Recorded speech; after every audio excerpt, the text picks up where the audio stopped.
Do you even know where you are sitting? Judge Chambers's voice cut through the room like a blade dripping with disdain. His broad frame leaned back, the gleaming silver watch on his wrist, flashing under the lights. A polished emblem of old money and authority. That morning, inside a military courtroom, heavy with a solemn authority, Rachel Monroe, a black woman with weary, unkempt hair and hollowed eyes from lack of sleep, slipped quietly into the room and sat at the end of the table. The entire chamber seemed to tighten, but instead of respect, she was met with snickers and condescending stares. The judge's smirk lingered, feeding the laughter that erupted around her, reducing Rachel to a nameless shadow. Yet only minutes later, when the legal arguments hit a dead end, Rachel lowered her head and whispered 4 words. Just 4. And the arrogant judge shot to his feet, his face drained white as if he had heard a death sentence. Rachel looked like any ordinary woman, her wrinkled blouse hastily tucked into a long black skirt, her scuffed loafers padding so softly they left no sound behind. No one paid her any mind. No one thought she belonged in a place so drenched in power. But her hands, steady, precise, moved across her notepad, capturing every word without missing a detail. The air reeked of stale coffee and polished wood, a space both imposing and suffocating where people like her were treated more as furniture than as equals. The lawyers, clerks, and officers in the room regarded Rachel as nothing more than a walking chair. Carter, the defense attorney, sharp in a tailored suit and slicked-back hair, tossed a folder toward her. "Take this down for me, mute secretary," he sneered. Laughter rang out sharp and cutting. Rachel didn't flinch.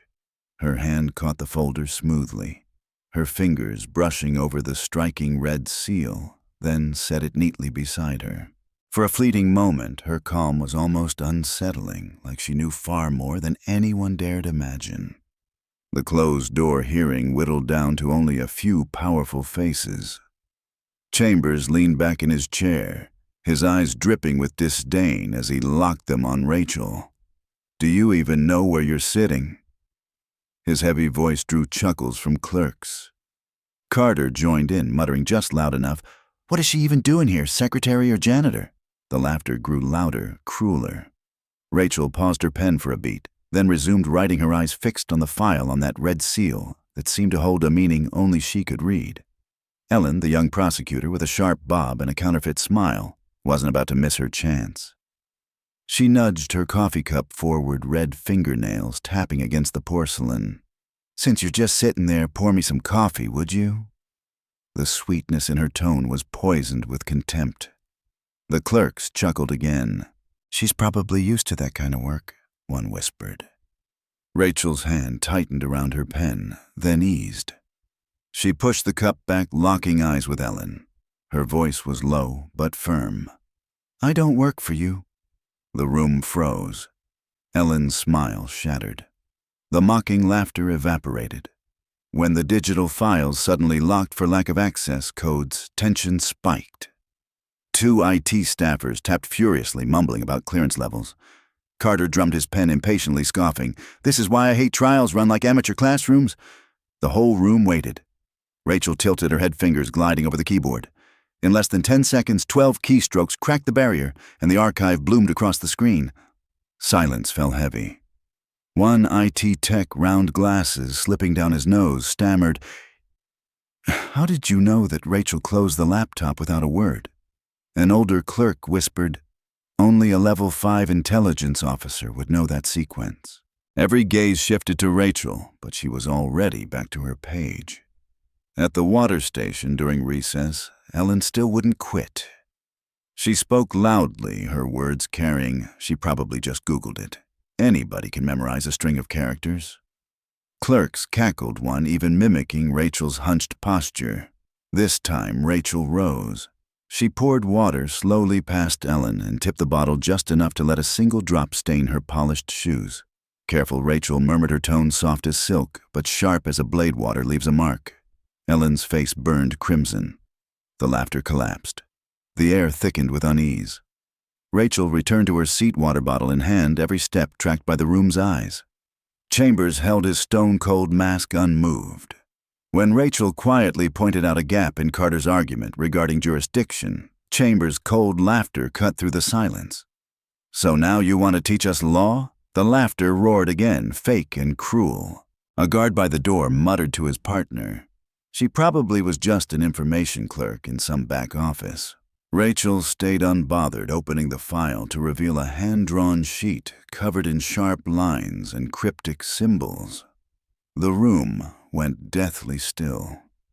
Carter, usually a pillar of confidence, froze.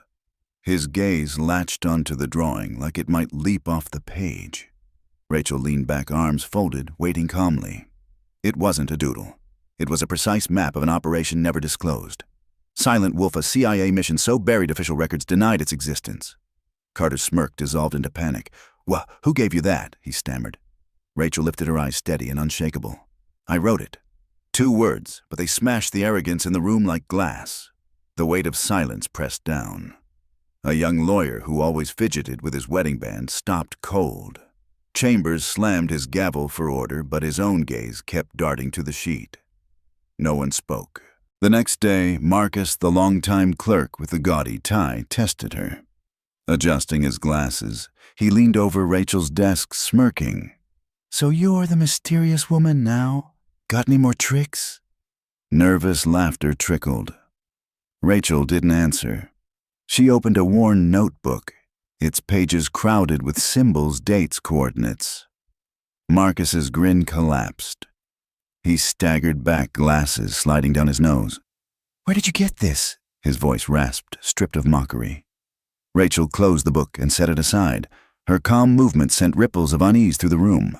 People stared differently now, curious, wary, piecing together a mystery with no solution. Chambers, on the other hand, grew sharper. He demanded a background check, certain she was a spy. "Submit your personal file now," he barked. Rachel slid forward a thin folder. A soldier flipped it open and reported 5 years blank. Chambers slammed the desk, the sound echoing like a gunshot. "Where were you? Who gave you the right to sit here?" Rachel's silence became the sharpest answer of all. It dissolved the accusations before they could land. At that moment, a clerk quietly sifted through old records and stumbled upon a faint, faded print. The black and white photo showed Rachel standing in the ranks of a covert unit, a medal pinned to her chest. Underneath it read Phantom Echo. The name alone made those who understood its meaning shiver. An old general limping in the back of the room muttered in a trembling voice, "Phantom Echo. I thought that unit erased every trace." Chambers snatched the page, but his voice was no longer steady. Rachel remained unshaken. Her fingers brushed lightly over her skirt, as though wiping away an old memory. From the rear seats, a man rose, former Admiral Turner, once the commander of Phantom Echo. He said nothing, only watched. His presence cast a long shadow over the courtroom. The tension rose to its peak. In a later session, a young officer named Daniels, polished and ambitious, suddenly shot to his feet and pointed at Rachel. "Who is she to sit here? Does she even have authority?"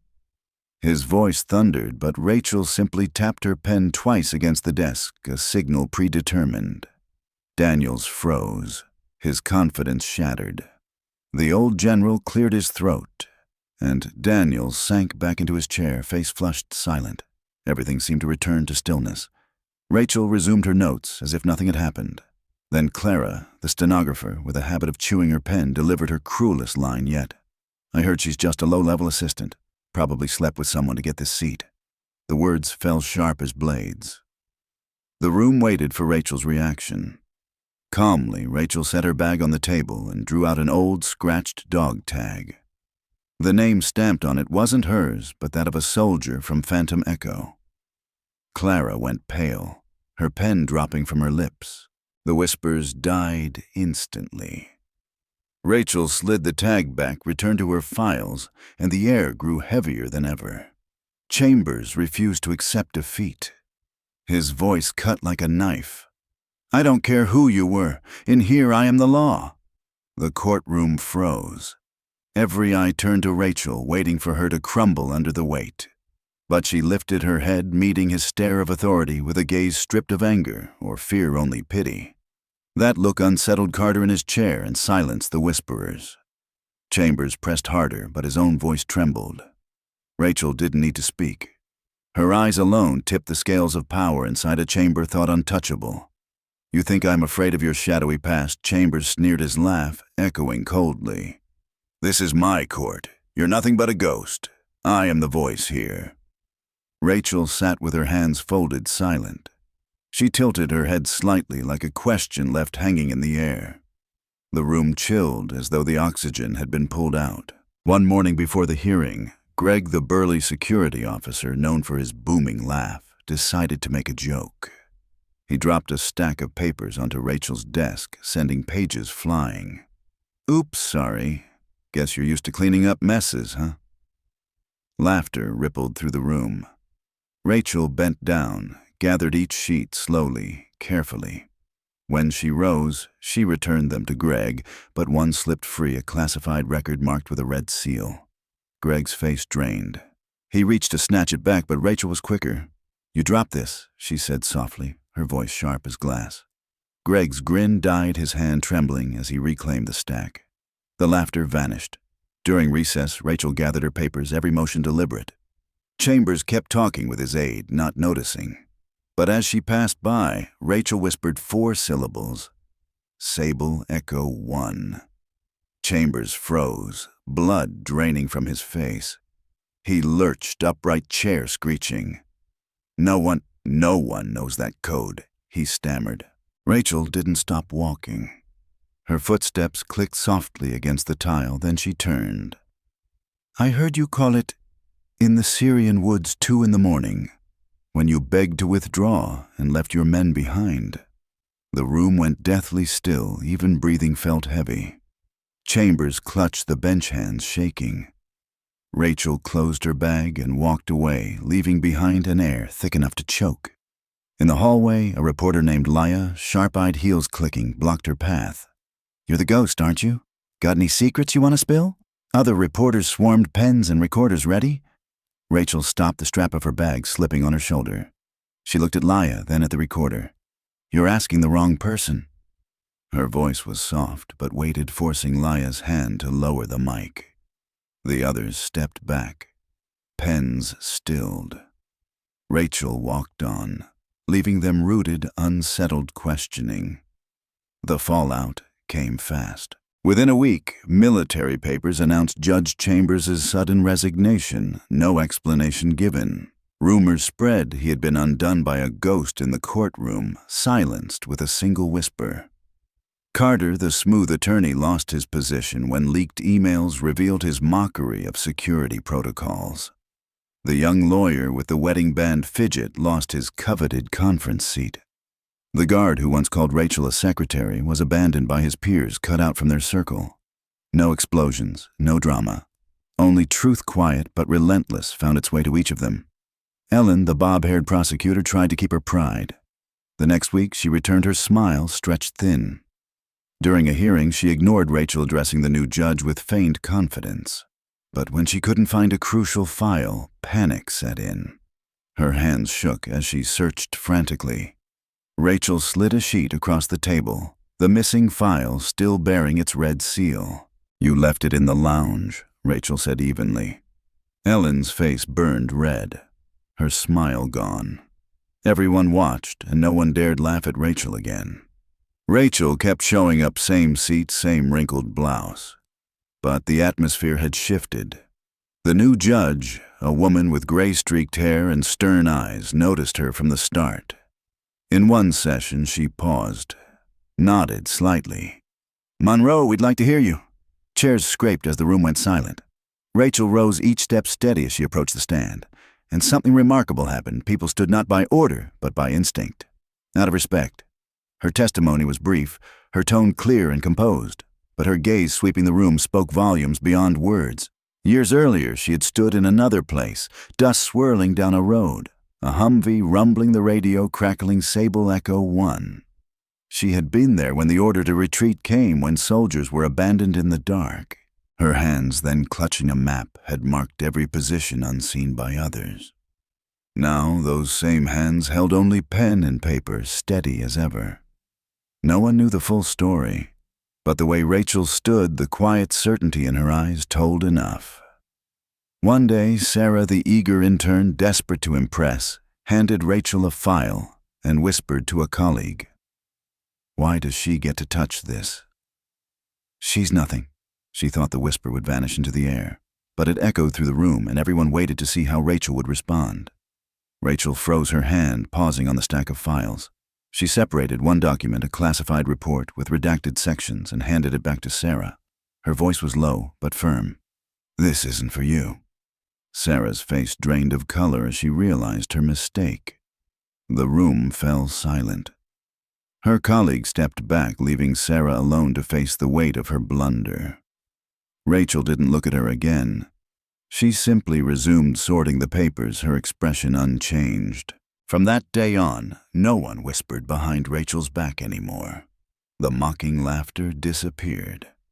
Clerks who once ridiculed her now gave small nods when she passed. The IT staff, still embarrassed by the password incident, avoided her eyes. The old general with a limp, who had once seen Phantom Echo firsthand, stopped her in the hallway and quietly handed her a folded sheet of paper.